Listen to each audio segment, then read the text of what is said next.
ustedes, muy buenos días. No se les olvide que las personas pues que no tengan cámara o no tengan la disposición de cámara pues tienen que avisarle a su directora de curso pues para que ella me diga ahí y pues no ponerles una mala notica, ¿listo? Entonces, vamos a seguir hablando un poquito de lo que estábamos hablando la clase pasada, vamos a hablar un poquito de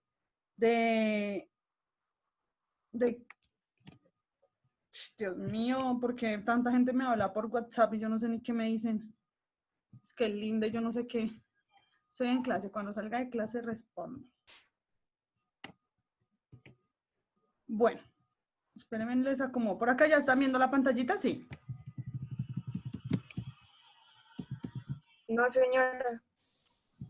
¿No le sale? Ahora sí. Ahora sí, listo.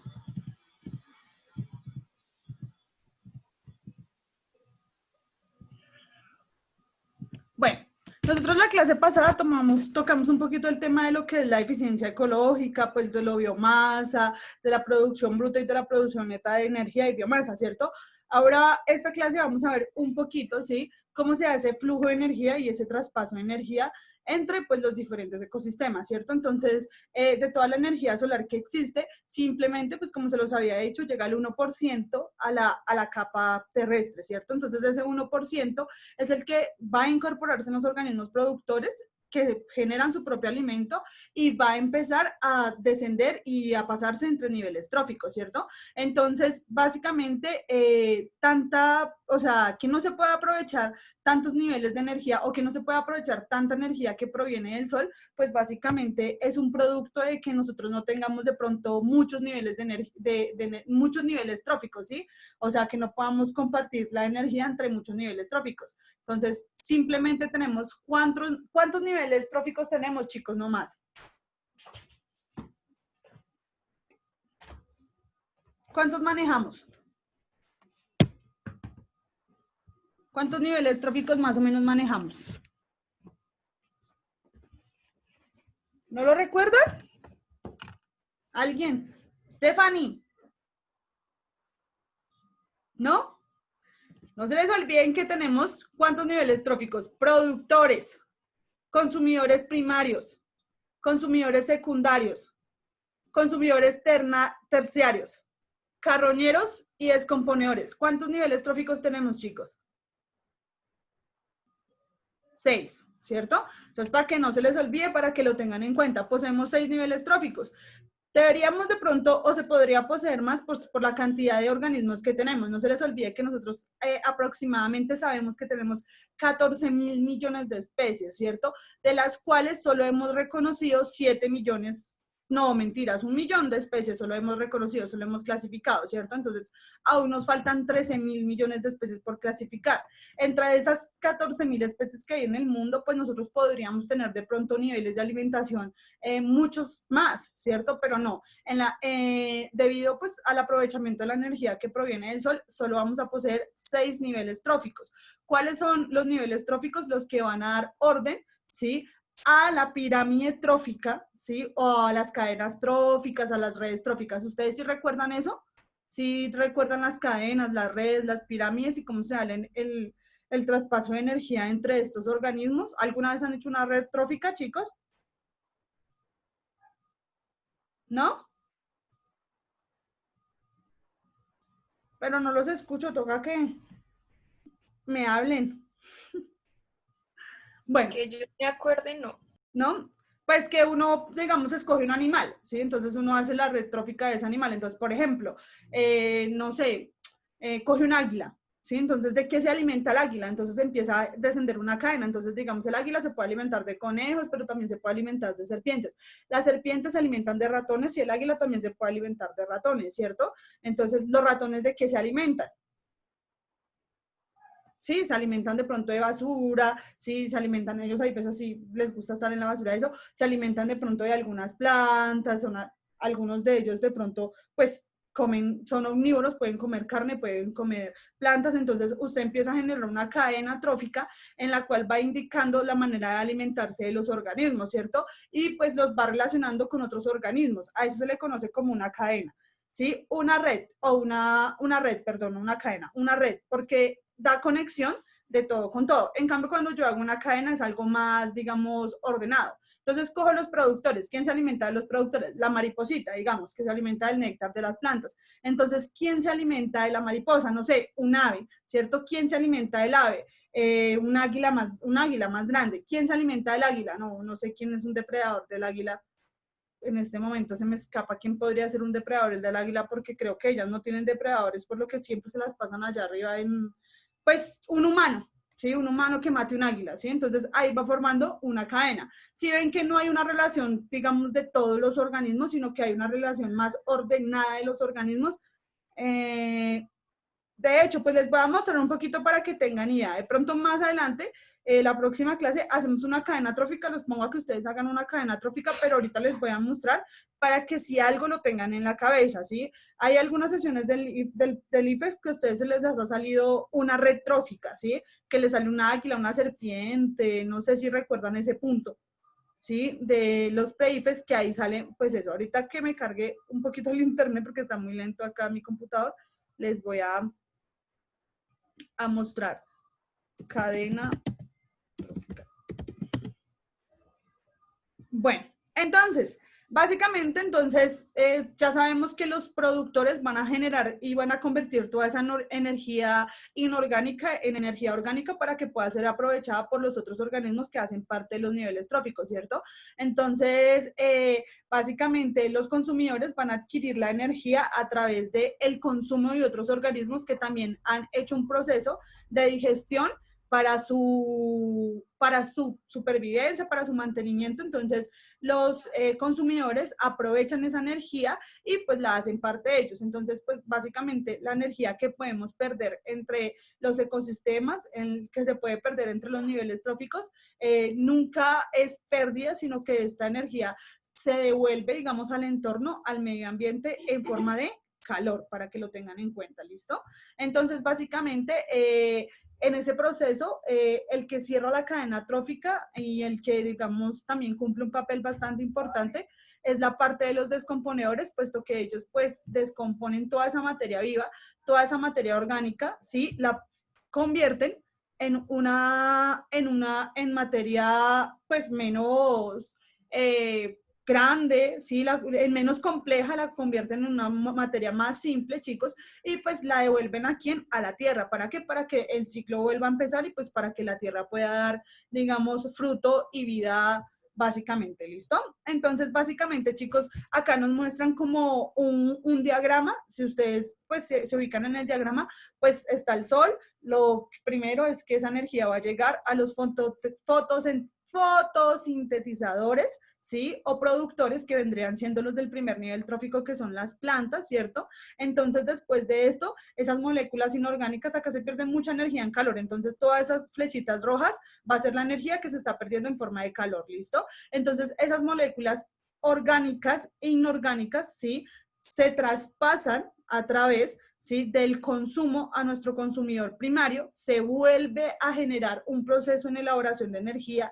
No se les olvide que el proceso para elaborar la energía en las plantas se llama ciclo de Calvin, ¿sí? Y se hace mediante el proceso de la fotosíntesis, que es como un proceso digestivo. En cambio, en el de nosotros, ¿sí? En el de los animales, en el de los consumidores primarios, ya empieza a haber un sistema, ¿sí? Que se encarga específicamente de digerir todos los alimentos, ¿sí? Que es el sistema digestivo, y específicamente se digieren haciendo algo que se llama el ciclo de Krebs, ¿sí? Para que lo tengan en cuenta, es un ciclo bastante complejo de entender, porque pues es un ciclo donde se van a generar moléculas orgánicas mucho más complejas a través pues de las moléculas inorgánicas que podemos obtener de nuestro alimento, ¿listo? ¿Dónde se va a hacer ese ciclo de Krebs, chicos? Y dónde se da en el intestino delgado, ¿listo? Siempre se da en el intestino delgado para que lo tengan en cuenta. Que lo más importante del sistema digestivo y de la alimentación de los organismos se cree que es el estómago, pero no, porque en el estómago simplemente vamos a hacer disolución de partículas lentas. ¿Para qué? Disolución lenta de partículas. ¿Para qué? Para que puedan pasar al intestino delgado y aquí se genere lo que se conoce el ciclo de Krebs, y a partir del ciclo de Krebs poder alimentar, ¿sí? Y mantener a todo el organismo, ¿listo? ¿Quién lo hace? Desde los consumidores en adelante, chicos, de los consumidores primarios, secundarios y terciarios, ¿sí? Y hasta los carroñeros, poseemos la capacidad de poder digerir nuestro alimento mediante el ciclo de Krebs. Obvio que para algunos organismos va a ser mucho más complejo que para otros, o sea, para nosotros los seres humanos es mucho más complejo. Y algunos organismos van a presentar, digamos, bacterias o algunos microorganismos que les van a ayudar, digamos, a poder procesar el alimento que ellos consumen. Por ejemplo, las vacas. Las vacas no podrían digerir la celulosa de las plantas si no fuera porque en sus 4 estómagos ellas poseen unas bacterias que les ayudan a componer la celulosa. Nosotros los seres humanos, ¿sí? No podemos digerir la celulosa, o sea que nosotros sí nos nutrimos de las plantas, nos nutrimos de los vegetales, pero lo que en su gran mayoría los vegetales no son tan provechosos, ¿sí? Digamos, o sea, sí son provechosos porque dejan muchos nutrientes y tienen muchos nutrientes, pero realmente para engordar, ¿sí me entiende? Para la grasa, para el engorde, los vegetales no son provechosos. ¿Por qué? Porque ellos salen derecho, ¿sí? O sea, cuando usted se come una ensaladita de frutas, usted coge los nutrientes de la ensaladita de frutas, lo que necesita, pero al rato, por ahí a la hora, usted ya está haciéndole su proceso de digestión a la ensaladita, entonces ya está pasando al intestino grueso para salir de su cuerpo, ¿cierto? En un proceso que se conoce como, pues, hacer del cuerpo la excreción fecal, ¿sí? Y básicamente lo que, digamos, los vegetales, pues por la celulosa nosotros no los podemos degradar, por eso pasan derecho. Pero si nosotros los pudiéramos degradar, de pronto ellos los podríamos aprovechar mejor y sí generarían de pronto más masa, ¿sí? Corporal para los humanos. ¿Eso qué significa, chicos? Que en algún tiempo nosotros fuimos simplemente carnívoros, ¿sí? Sino que pues a medida del tiempo, a medida de la capacidad de razonar, de pronto fuimos adaptando nuestro organismo y fuimos haciendo que nuestro estómago evolucionara, ¿sí? Para que pues ya nuestra alimentación fuera diferente. Aún así, para nosotros, digamos, nosotros no digerimos ni vegetales y tampoco podemos digerir bien la comida. Entonces usted va a decir, uy, no, pues entonces, ¿qué tenemos que comer, profe? ¿Cierto? Es muy curiosa la cuestión porque duramos como para digerir un pedazo de carne de 500 gramos, si no estoy mal, duramos aproximadamente 8 días digiriéndolo, ¿sí? Entonces, imagínense, nosotros nos vamos a comer 500 gramos en un plato, o si alguien se los come, pues, entonces, no sé, uno comerá, no sé, por ahí unos 30 gramos, ¿sí? De esos 500 gramos, y si 500 duran 8 días, ¿cuánto durarán? 30, ¿sí? Por ahí 3, 4 días. Y si usted come 3 pedazos en el día, pues, ¿cuánto tiempo va a demorar digiriendo, ¿sí? Esa alimentación? Porque, pues, tampoco es tan fácil digerir la carne, ¿sí? En estado animal y mucho menos la actual que viene, digamos, de manera hormonal. ¿Listo?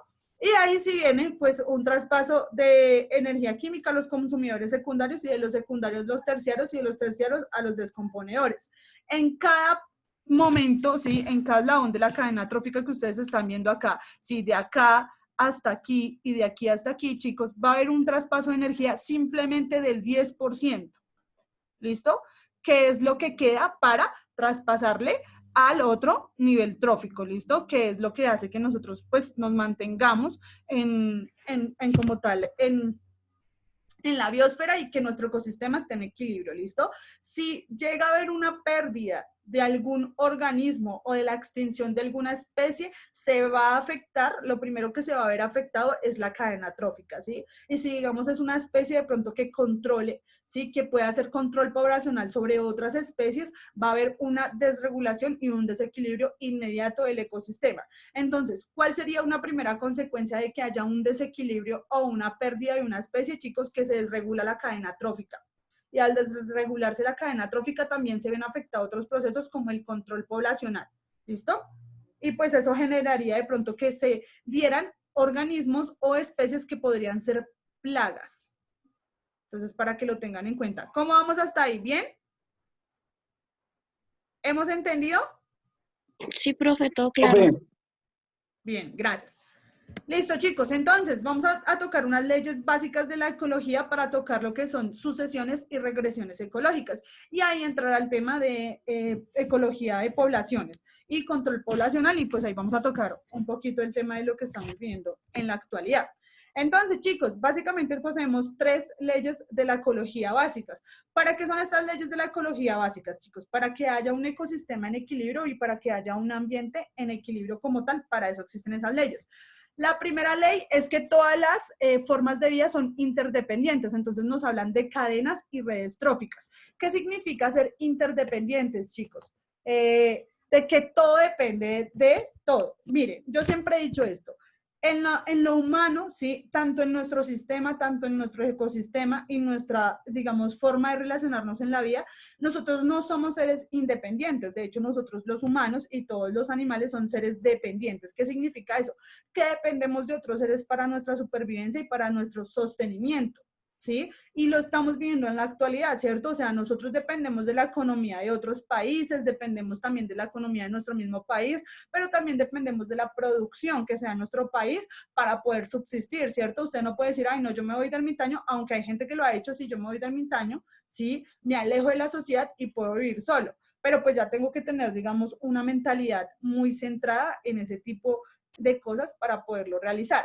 Entonces, ¿qué significa eso, chicos? De que todos dependemos de todos. Entonces, si yo altero un círculo normal de la cadena trófica, ¿sí? E inmediatamente yo puedo desequilibrar y de pronto dañar y atrofiar todo el ecosistema y pues, como lo estamos viendo en la actualidad, generar un daño que puede ser para siempre, ¿sí? Como pues lo que está pasando actualmente con el planeta Tierra.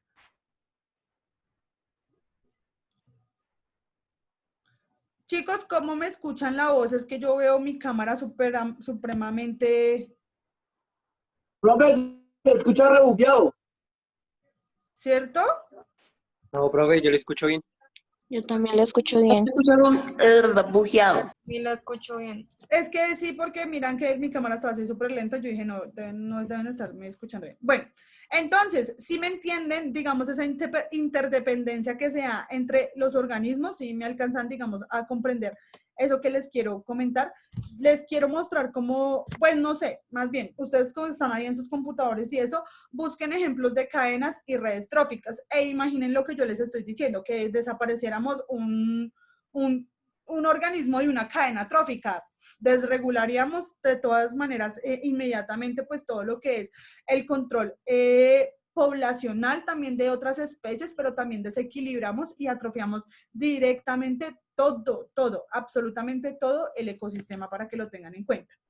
La segunda ley, chicos, va a afirmar que la estabilidad de los ecosistemas va a depender de la diversidad, ¿sí? O sea, entre más diversidad de especies que yo tenga, ¿sí? Entre más especies de fauna y flora yo posea en determinado ecosistema, voy a tener que mi ecosistema puede ser más estable, pero eso también puede ser un arma de doble filo, ¿sí? Porque si yo tengo muchos organismos que pertenezcan, digamos, a una misma especie, ¿sí? Si sobrepaso la capacidad de carga de un determinado ecosistema, también lo puedo llevar a su desequilibrio y también lo puedo llevar a su extinción absoluta, ¿sí? Del ecosistema.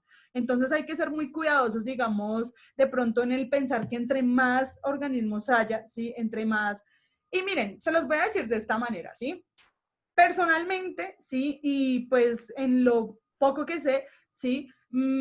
Los organismos más importantes que existen en el planeta Tierra, chicos, ni siquiera somos nosotros los humanos, o sea, a decir verdad, no somos nosotros, porque pues si realmente usted se va a la ecología y se va al estudio que los mismos humanos han hecho, se va a dar cuenta que nosotros los humanos en la actualidad nos hemos convertido en una plaga, ¿sí?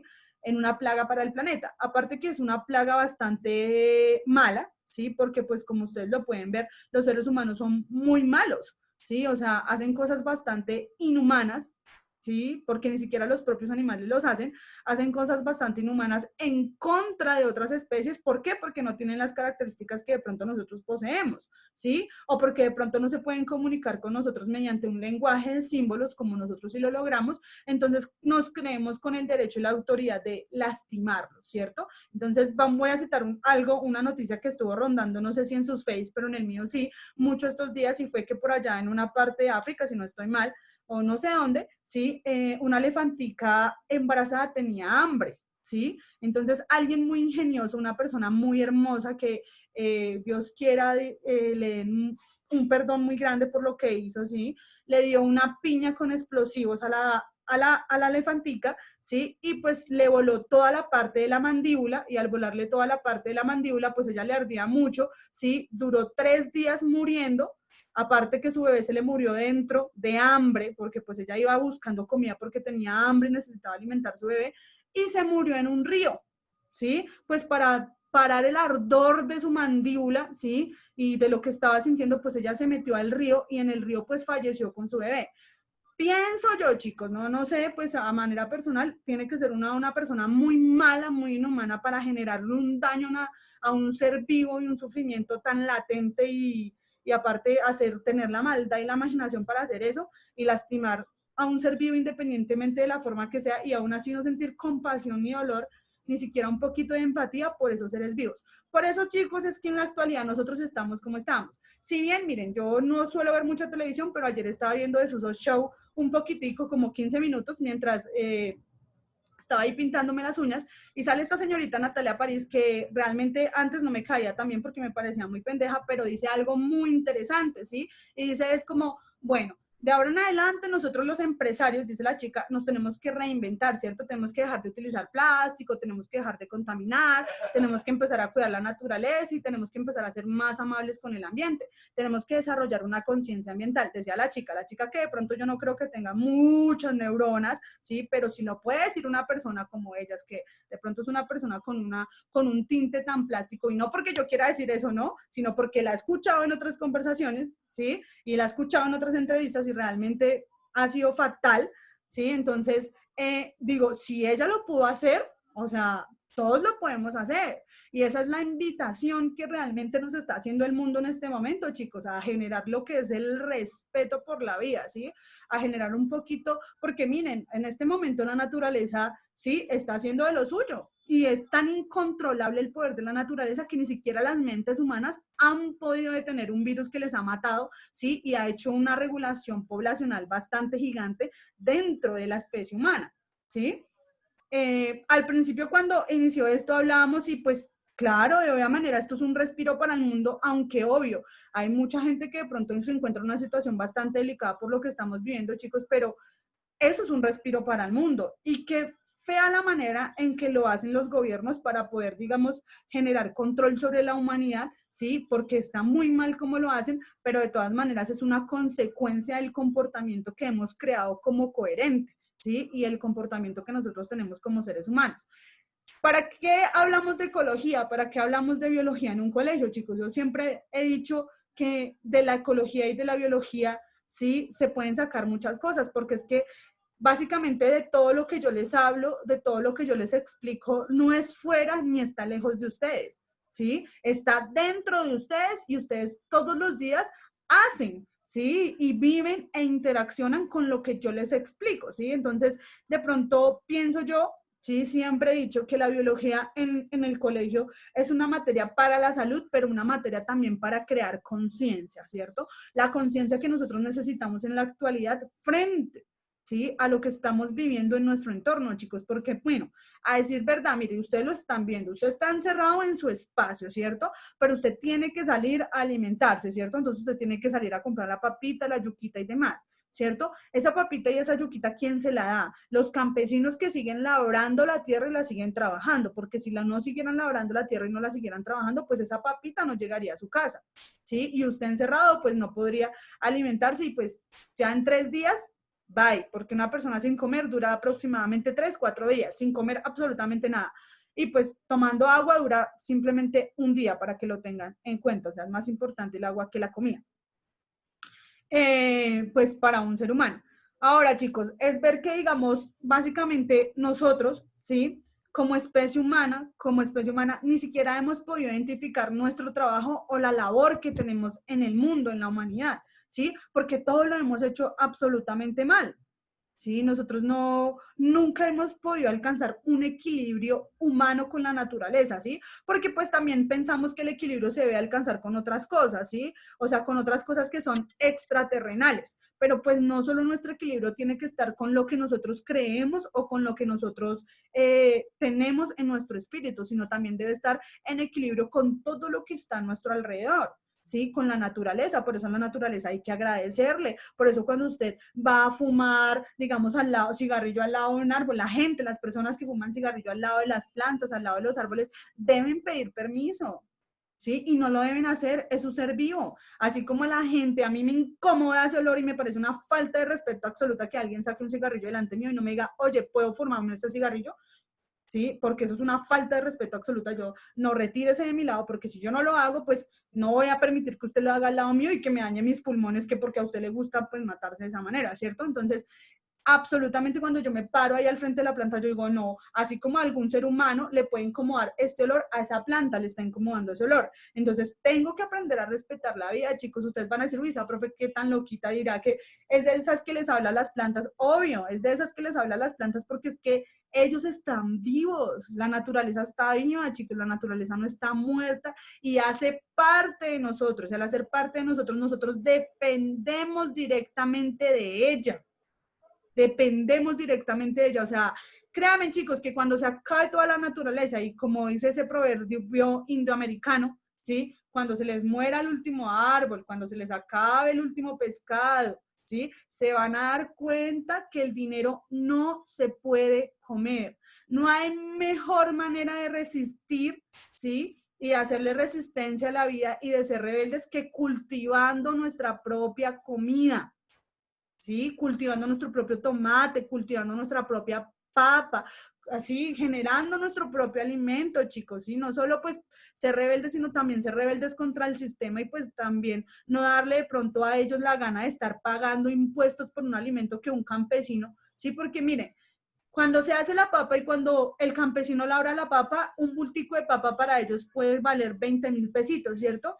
Y viene el vendedor y lo vende en 60,000 pesos, ¿cierto? Pero bien, vende sí, bien, va usted a la plaza y encuentra mercado muy barato. Allá en Corabastos, increíblemente barato.